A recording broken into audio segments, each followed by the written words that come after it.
Good morning again. Josh Heupel was a national champion as a quarterback, and he took the reins of Tennessee's football program in 2021, was named the SEC Coach of the Year in 2022, and has been a two-time finalist for National Coach of the Year. He's one of only 4 active FBS head coaches to lead multiple programs to New Year's 6 bowl games during the college football playoff era. And last I saw Josh, we first said hello in a suite in Omaha as Tennessee and Texas A&M were playing in the College World Series final, and I said congratulations to him as he was on the field post-game celebrating with Danny White, Rick Barnes, Peyton Manning, the Tennessee baseball program. It's my privilege to introduce to you University of Tennessee head football coach.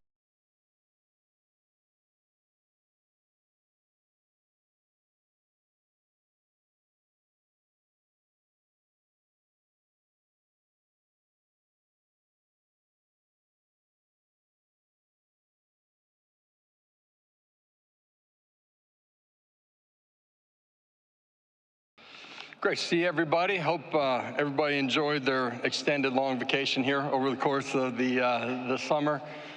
Commissioner, thanks for the kind introduction. He mentioned that last time I got a chance to see him, we were in Omaha, and as I was getting ready to come here, got a chance to see Coach Vitello on the MLB draft a couple nights ago. Obviously, the All-Star game was here, or is here tonight, and this is the first time I've had an opportunity to talk since I got a chance to go to Omaha and watch Simo and Blake and Coach Vitello bring home a championship to Rocky Top.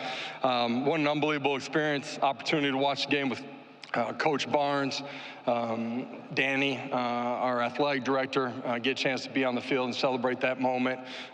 Really proud of what they did, bringing home a national championship to Rocky Top, what Coach Vitello has built there, and have an opportunity to have my son with me and really my entire family. So great night. You look at the success that our brand, our logo has had recently with baseball, but basketball during the course of the winter, and you look at all the team sports across the board being in postseason play. I think it really speaks to the trajectory of our university, our athletic department, where it's going, but it also speaks to the leadership that we have there. So fortunate to work with Danny White, our athletic director, Chancellor Plowman, and President Boyd. They're visionaries. They give us all the tools to go compete, and have created an unbelievable experience for our student athletes there on the campus. The brand is stronger than it's ever been, and really excited about where we're at on the football side of it, but where we're going. As I sit here today, it's hard to believe that this is the 4th year, the 4th time that I've been here at SEC Media Days, and I look back so proud of what our staff and our players have built, the connection, the committedness, the care factor that they have for each other in the program.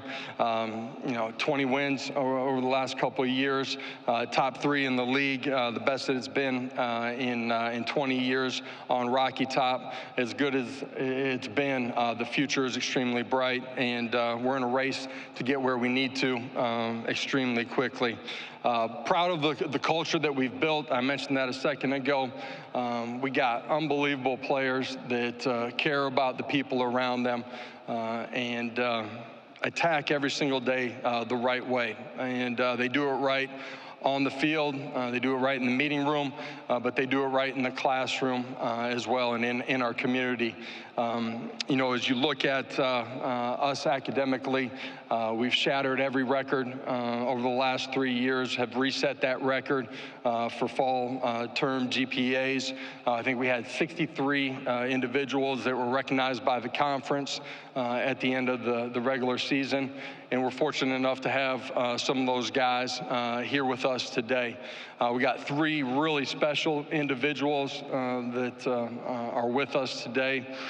They represent all that's good in college football. They represent what it means to be a Vol.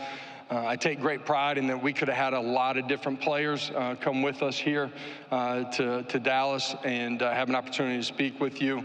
But these three guys have unique stories and are great ambassadors for the Tennessee Volunteers. Keenan Peely started over 37 games in his career. Unfortunately, had a season-ending injury week 1 of last year. Decided to come back for another year of college football. He loved his experience on Rocky Top and is a dynamic playmaker that's poised to have an unbelievable season. Cooper Mays, preseason All-American center, has started for us for 4 straight years. It's in his blood to be on Rocky Top. His father played there. His brother played there. It's vitally important to him, and he's a great member of our squad, and he's got great understanding of who we are offensively, the ability to communicate, and has great leadership skills as well. Omari Thomas, who was here for his second time, is a 4-year starter for us at defensive tackle. He's kind of the mayor inside of our locker room. He is our SEC representative on the NCAA Football Oversight Committee, but is vitally important to who and what we are as a program. In our 4 years there, he's been a great leader every single year. This football team that we have, when we embarked on our offseason, when we got back in January, it's a unique roster in that we're really experienced at certain spots, in particular on the line of scrimmage, and we have some youth that surrounds them. The challenge has been that our young guys can't be young when we get to the fall. The leadership that we have from our veterans, the young guys coming in, buying into the culture, competing every single day. This has been a great group, a great team up until this part of the offseason, the first 3 quarters of our offseason. They've been unbelievable in their work habits, their competitiveness, how they've attacked every single rep, every single day, and I cannot wait to get to training camp. I'm ready to go compete with these guys on the grass. And I know Vol Nation is excited about the season that we're ready to embark upon as well. It's hard to believe that training camp's right around the corner, in less than 2 weeks. We're ready to go compete. We got great renovations that are going on inside of Neyland Stadium, one of the great venues in all of sports, let alone college football. Our fan base is extremely passionate. Season ticket waiting list of over 15,000 people, and we'll be ready to go kick off here in a little over a month. So with that, I'm going to open it up to questions. Thank you, Coach. If you have a question, please raise your hand. We'll get Seth, Diego, and Nolan. Please, again, give your name and affiliation before your questions. So, Coach, we'll start over here to our left on the second row. Hi, Coach. Nick Kelly, AL.com. You've got another South Dakota native in the SEC with Kalen DeBoer joining. Yeah. What's that like to have a South Dakota native on the other side of the third Saturday in October rivalry? Yeah, I'm not sure anybody pictured 2 South Dakotans being in the SEC a few years ago.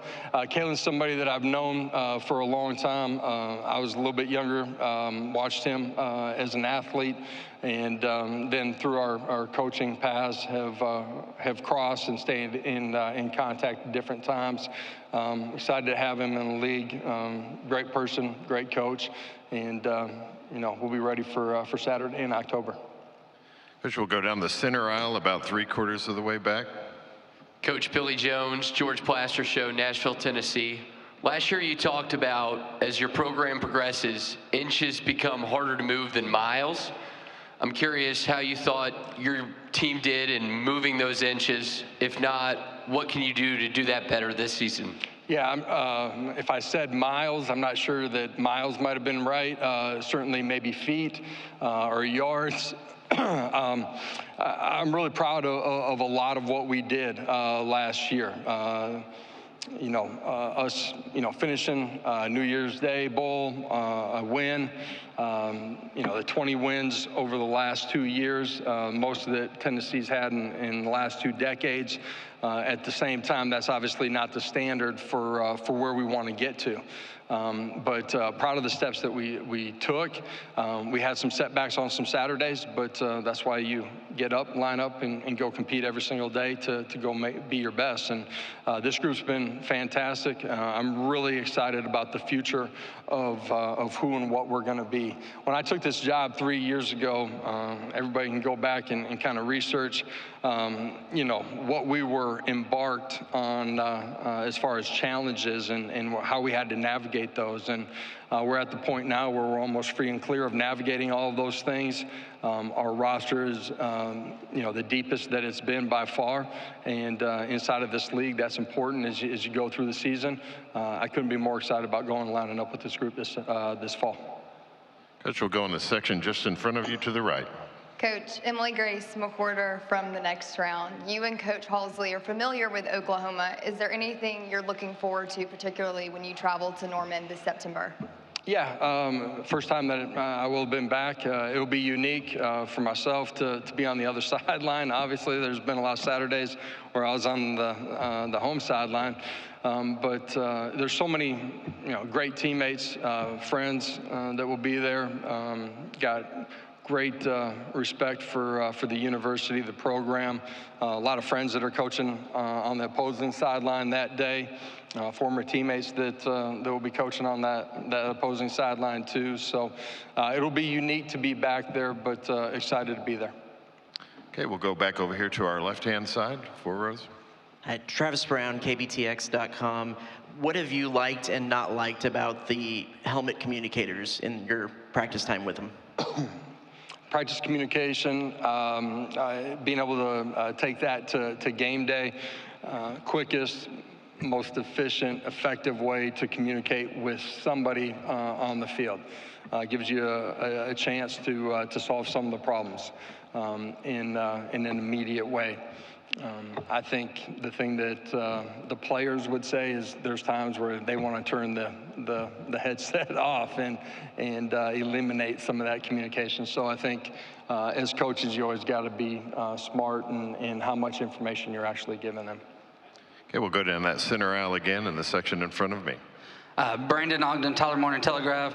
Coach, the secondaries area where y'all had a lot of turnover, brought in a lot of new guys, including Jermod McCoy. Just what is it you're expecting from him in that group this year? Yeah, expecting those guys to play at a championship level. I love the group as far as their length, athleticism, playmaking ability, their willingness to be physical, take on, destruct blocks, tackle in open space, their care factor, their knowledge and understanding of what we're doing, how they approach, their practice every single day. I'm really excited about it. I mentioned a little bit earlier, but this is the deepest that we've been within our roster, and that affords you to have the opportunity to have great competition every single day. That's on the practice field, that's in the meeting room, but that depth becomes important as you go throughout the course of the season as well, and I'm looking forward to that group taking a real step here this fall for us. We'll go here to the far left on the aisle. First, James Hale, OKC Sports Radio in Oklahoma City. Josh, it's great to see you again. Man, you were a great James, I figured I'd hear from you at some point, man. So good to see you. Right. You were a great quarterback at OU, and you've always been good with quarterbacks. Tell us about your latest quarterback, and he was such a highly recruited kid. Yeah, was highly recruited because of his athletic traits. He's got the ability to throw the football sideline to sideline, vertically down the football field, extremely accurate, loose, quick-triggered arm. He's got the ability to extend and make plays with his feet. That's as a runner that's, evading and making a play down the field.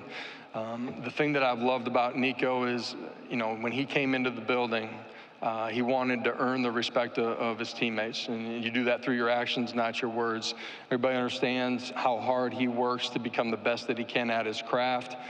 He takes great ownership in his skill set and developing it, understanding of our offense, and as a young player, gets his first start in the bowl game. One of the best compliments you can give to a quarterback is when it goes from the practice field to the game field, it slows down for him. During the course of the bowl game, it slowed down for for him. Thought he was in great command out there. Now, there's a lot of things that he learned from that game. He's had great urgency in his preparation all offseason. I'm really excited to see his growth and development as a young quarterback throughout the course of this 24 Journey. Okay, we'll go right in front of me, the second row, Barry. Barry Trammell with the Tulsa World. Hey, Josh, can you reflect on 25 years now since you came to Norman? You're going back to Norman in September. Guy that came in with you, Brent's the head coach on the other side. Yeah. OU's joined the league that you've established yourself in. Just the crazy nature of your journey as it relates to Oklahoma. Barry, I feel like only you could have predicted that all these things would have happened 25 years ago. You know what I mean? As the grand wizard of Oklahoma media. You know, Coach Leach recruits me. Brent, I got great respect for Brent. You know, playing while he was coaching, but also being beside him in the staff room. You know, I don't know that I ever forecasted they were coming into this league, Oklahoma.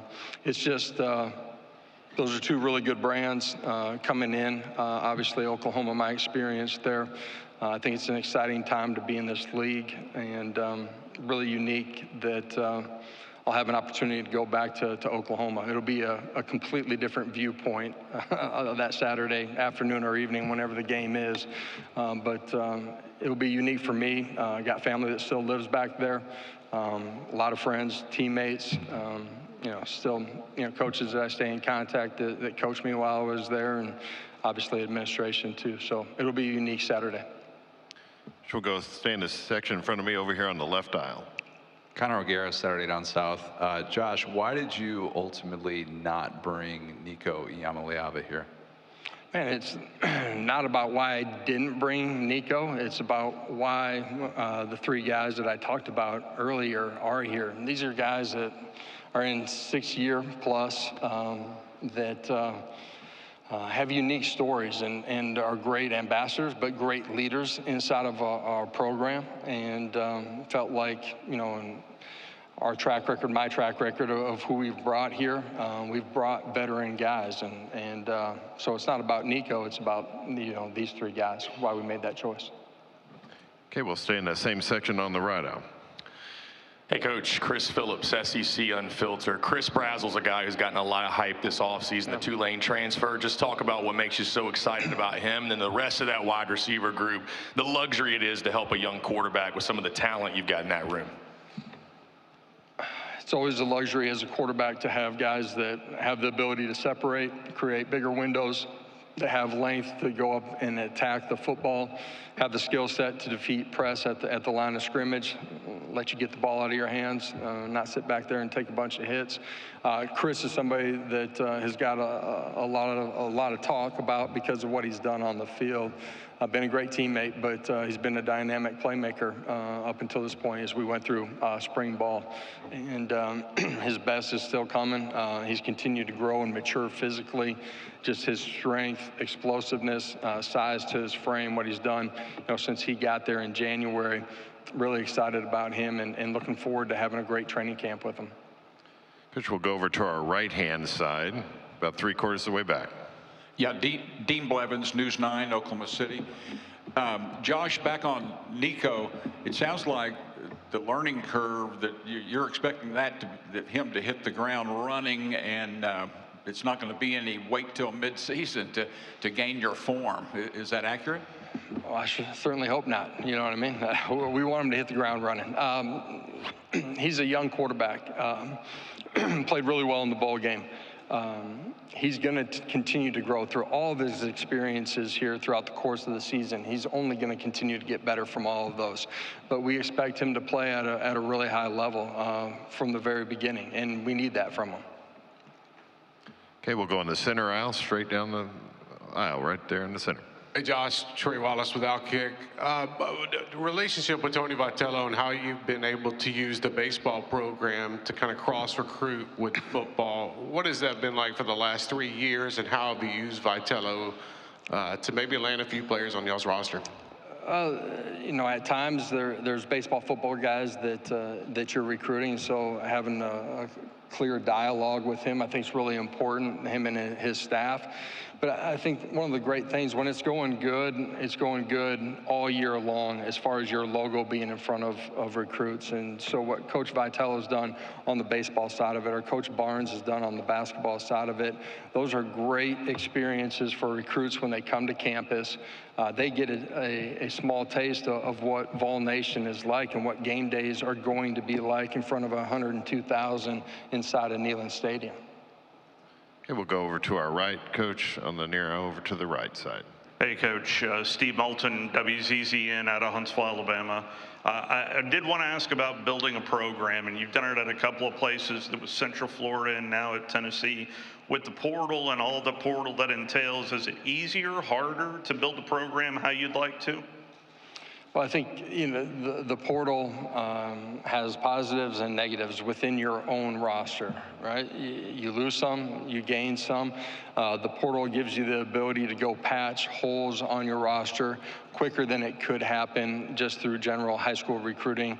It's a little bit like junior college recruiting used to be, where you had immediate needs and had to patch your roster.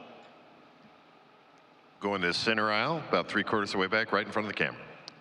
Hey, Coach, Rick Butler with Rocky Top Insider. Can you just talk about the impact of your two new assistant coaches with Inge and Sims heading into this fall, with just what they've been able to do in the spring and summer so far? Yeah, two guys that are elite teachers, that are relationship driven. Their ability to gain trust from the players inside of their position rooms as quickly as they did parlayed itself into both of those position groups having great springs, and they've had great summers too. But just the on-field experiences, you know, our linebackers, I thought, played with great eyes, lineman assignment, their communication, their ability to destruct blocks. They were playing their best football as a group that they had since we've been there. And Coach Sims has done an unbelievable job with the running back. It's a young group outside of Dylan Sampson that have really grown in their understanding and their football IQ. Really excited to see him continue to develop that group here as we get into training camp. Coach, we'll go in the section in front of my table on the far left aisle, 3/4 of the way back. Yeah, Michael Cobble, WBRZ TV in Baton Rouge. You just mentioned Dylan Sampson. What kind of role do you expect for him to have this year, maybe an increased opportunities for him? Yeah, he will have increased opportunities. He's a guy from the moment that he got there, had great feel, pace, and vision.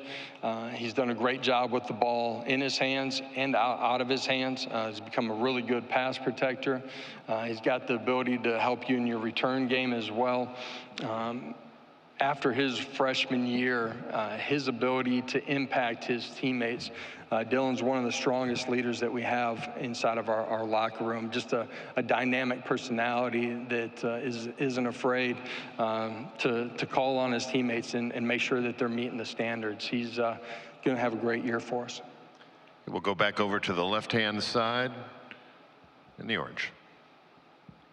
Hey, Coach, Bruce Marshall from WHBQ in Memphis. A schedule question for you. 2 years ago, you had that game at Pitt that I really thought kick-started you guys early in the season. And last year, you didn't really have one of those. We had the game in Nashville last year at the opener. But this year, you got that NC State game in Charlotte, the second game. How important is that for you to get a game like that, a tough non-conference game early? Do you think that can serve the same purpose as that Pitt game did 2 years ago? Yeah, every season's different. I'm not sure you want to necessarily go into overtime to kickstart your season, but it certainly helped. NC State's really good program. Coach Dorn's done a really good job there. They're a really good football team. That'll be a big-time matchup Saturday evening over there in Charlotte. If you have a question, we have time for one or two more. Raise your hand, we'll get a microphone to you. All right, all the way up at the front. Guys, if we could get all the way up at the front. Got one right in the front row.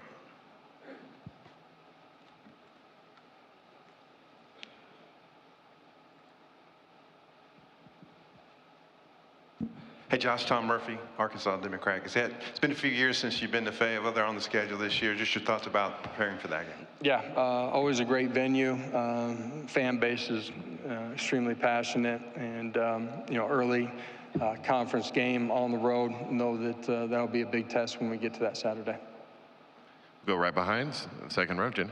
Hey Josh, Jenny Carlson with the On the Box Score. NIL, become a bad word for a lot of college football fans, but can you talk a little bit about the positives for your guys, just some of those personal stories that you've seen and the differences that it's made? Yeah, I wish I had it when I was back in Oklahoma playing, you know what I mean? I think, for our players, in their lives, with their family, it's afforded them opportunities, and I think that's important. I do truly go back to my playing days and feel like, you wanted to be a part of it and have an opportunity to use the game in a positive way for your family as well. And so for our guys, being able to increase their brand, their notoriety, and also take care of their families is a real positive. Okay, we'll take one final question over to our right, about 3/4 of the way back. Yeah, Coach, Rob Brown with SEC Sideline Sports Network in Memphis. It's always darkest before dawn. We hear college football's ruining, NIL, the portal, and everything. And here's Tennessee, all of a sudden brought in $62 million in donations last year. It's pretty much idiot-proof college football. Season ticket sales. What do you tell people that keep trying to kill the game? This is the greatest game. To me, this is the greatest game that there is. You look at the experience that young people have from 18 to 22, 23 years old, their growth as a man, and the game affords that. You learn how to set goals. You learn how to handle success. You learn how to handle failure. You learn how to lead. You learn how to get yourself ready to be the husband, the father that you want to be when football ends, and it ends for everybody someday. There's a lot of obstacles within the landscape of college football in today's world that we got to navigate, but there's a lot of really smart people that can help us navigate it the right way, and I'm excited about the future of football. Thank you. Coach Heupel, thank you for your time this morning. Appreciate it. Thank you all.